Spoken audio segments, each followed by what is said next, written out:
So moving on to the relativist perspective, which, believe it or not, I also don't agree with. Their position is that no two cultures share the same moral norms. And for the majority of human history, cultures assumed that their customs were the best and other cultures are inferior. This is, however, a biased perspective. There is no way to fairly assess whether one's cultural norms are better than another's. And I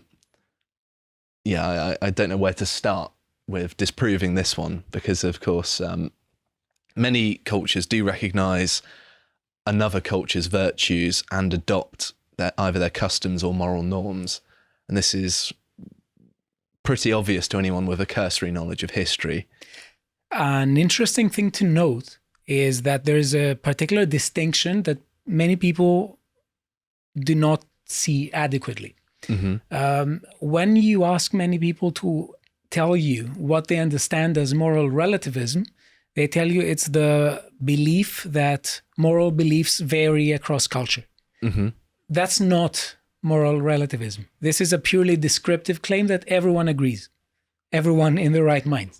Of course, there are different moral judgments mm-hmm. in different societies, but the point, the distinctive feature of moral relativism is a normative one. It says that what is right or wrong is determined by a society's customs. And they would say, just like they would say that there is no right or wrong, there is no moral truth with a capital T, there is only truth, moral truth, from within a perspective. Mm-hmm. But instead of that perspective being the perspective of an individual, in the case, such as it is in the case of the subjectivist, they say that it is the cultural perspective. Mm. So they can't talk about actions as being morally right or morally wrong. They can only say that this action is wrong for members of this community, and it is morally right for members of the other community. Mm. And a very interesting thing to note is that many people think that moral relativism is a good idea because it breeds tolerance. It doesn't, because it's all about the customs. What if your customs are intolerant? According to moral relativism, you have to practice intolerance. So it's a completely wrong view of what moral relativism is supposed to be about. And this can be explained maybe psychologically mm-hmm. in terms of the aversion that many people had to moral objectivism. And for some reason, they thought that in the 20th century, with the two world wars that we faced as humanity and the Cold War afterwards, and general strife on Earth, that was caused by people who were intolerant because they were objectivists in morality. And I think that's a premature reaction. Yes, there can be moral fanatics who are mm-hmm. objectivists, but I don't think that moral objectivism is something that we can part with easily. It is throwing the baby out with the bathwater, as the phrase goes. Excellently put, yeah. Thank you. So one example I can think of in history is that Indian Hindus no longer practice things like sati, which is where the widowed wives burned themselves alive on their husband's funeral pyre, willing or otherwise. And this is something that the British, when we were occupying India, we forced them to stop doing it. But then when we left, they came to realise that actually, yes, it's good that we don't do that anymore. Yeah. So even though I know it's a bit of a unique case because there was a law preventing it, but through the introduction of a different moral perspective, then when they had the freedom to continue on with their customs, they said, actually, no, we've changed our minds on this. We recognise the British perspective and we're going to adopt it even though we're free to do as we wish. So it seems to me that cultures can change their perspectives because they can evaluate themselves values in other cultures that are good. I mean, for example, I can look at America, and we don't have in Britain really much of a freedom-loving sort of libertarian side. That's not really an existent thing in our politics, unfortunately. But I can look to America and say, I really appreciate that. I want some more of that. And although that's obviously a political thing, although I would argue there are moral elements to it, you can translate that perfectly fine to the moral dimension and still have similar effects. And I'm sure people can think of some examples of their own as well. Yep. So on to another perspective, which is the contractarian perspective, which are claims that moral principles are the product of a hypothetical social contract that individuals would agree to in order to live together in a society.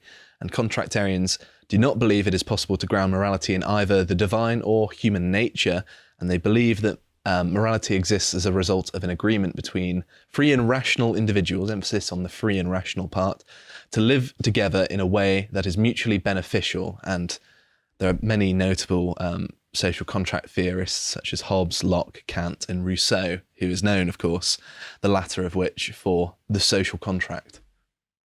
Okay, so this is a very interesting tradition, and it's important to draw a distinction between the political theory of contractarianism and the moral theory of contractarianism. But I would argue that they're both wrong in the same way in a couple of cases. Okay, so let's put the distinction forward, and then let's hear it. So there's this idea in the political realm. There's this idea that one of the major questions in political philosophy is, why should I obey? What is it that makes political authority legitimate? And social contract theorists like Locke, for instance, who I particularly like, said that political rule can be legitimate if reasonable people would accept the rules of governance. But this is too abstract. I think that it has lots of interesting things to say as a tradition, but it also has some ways in which it can be distorted. But in the moral case, there is this idea of an appeal to reasonable people, as you said, to reasonable and yes, people. And obviously there's a problem there of who defines who is reasonable. Yes, and they are going to say something like, I have it here because I want to use the quote exactly as it is used. One of the most prominent contractualists or contractarians nowadays is Tim Scanlon. And he has this principle. He wrote this in 1998, 25 years ago.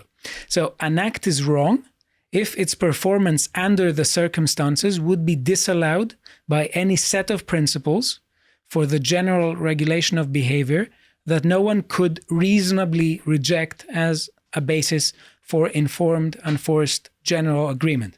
So he says, whenever we try to think about an action as whether it is right or wrong, let us try to think of the principle from which that action would be justified and ask ourselves, would we accept that principle or not? So this is the idea behind contractarianism. But I want to hear your argument, because I also think that there's a big pitfall with contractarianism. Yes, let me hear you. So where is the contract? In most serious agreements, you have a written contract to verify a verbal contractual agreement. And yet, with the social contract, it seems like a license to do whatever you want because, it's the general will. Democracy said so, even though there are plenty of lines being crossed here.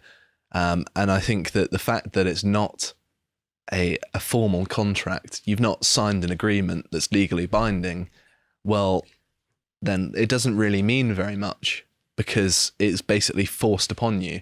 And you can't agree to something that you have no choice to accept or reject. I wonder whether, by definition. I wonder whether this is throwing away the baby with the bathwater in the following sense. So first of all, there are different versions of the social contract theory, and even advocates of the social contract would agree that Hume's criticism that there was no actual social contract is correct. That is why they're talking about a hypothetical contract. And I think that this has some merit, and I want to show you, not in terms of abstract considerations, but I want to show you an example. So let us focus on the notion of consent. So wouldn't you say that merely by giving consent, we cannot generate moral obligations? Because we understand that sometimes consent is not informed. And for instance, let's say in the case of groomers, we have unfortunately children who may give consent to some people without knowing actually what it is that they're entering into. So would you say that this form of consent cannot generate moral obligations? But I would argue that that's either coerced in consent, or it had been misinformed, or in the case of a child, you're not legally allowed, or you're not morally culpable for the consent you give. That is why they bring the reasonable consent. Because on the other hand, it seems to me a bit difficult to part with the idea that sometimes an agreement does generate an obligation, because, for instance, a promise can be understood as an agreement. And we do think that promises generate obligations. So if I promise to do something and you promise to do something else in return, it does seem that there are obligations there. Of course, we have to understand what it is in the specific case, in the specific circumstances, but we cannot part with the institution of a promise. I can kind of suggest that this is a different scenario, because that's an interaction between two people who are potentially face to face, or at least know each other, whereas the interaction between an individual and the government, not only is it a mass, or their entire society, not only is that a massive difference in power, whereby if you were to say an entire society was, say, persecuting an individual, and you were to take that to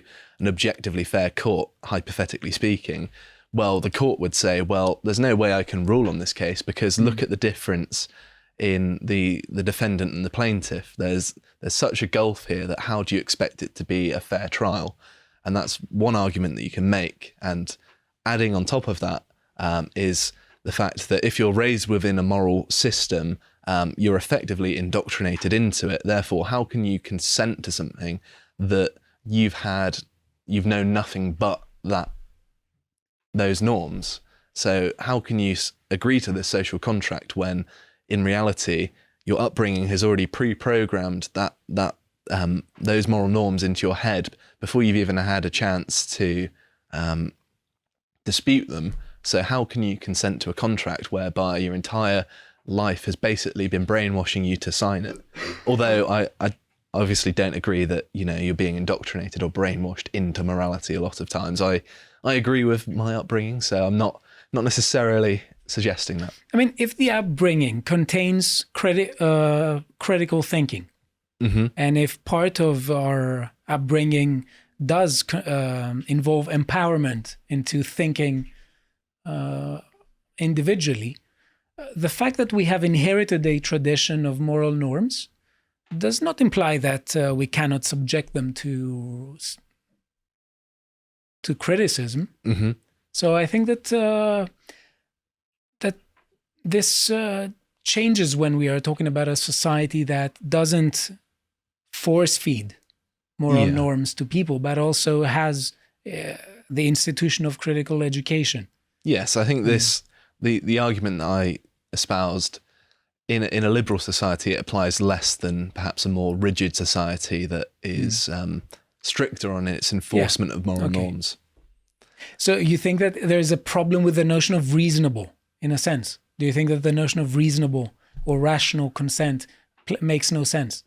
Well, I think that the problem with reasonable is that you're just opening up for people with a vested interest in defining what reasonable is. And that makes my sort of libertarian spider senses tingle, just like, wait, that's going to make some authoritarian happy, isn't it? To watch the full video, please become a premium member at lotuseaters.com.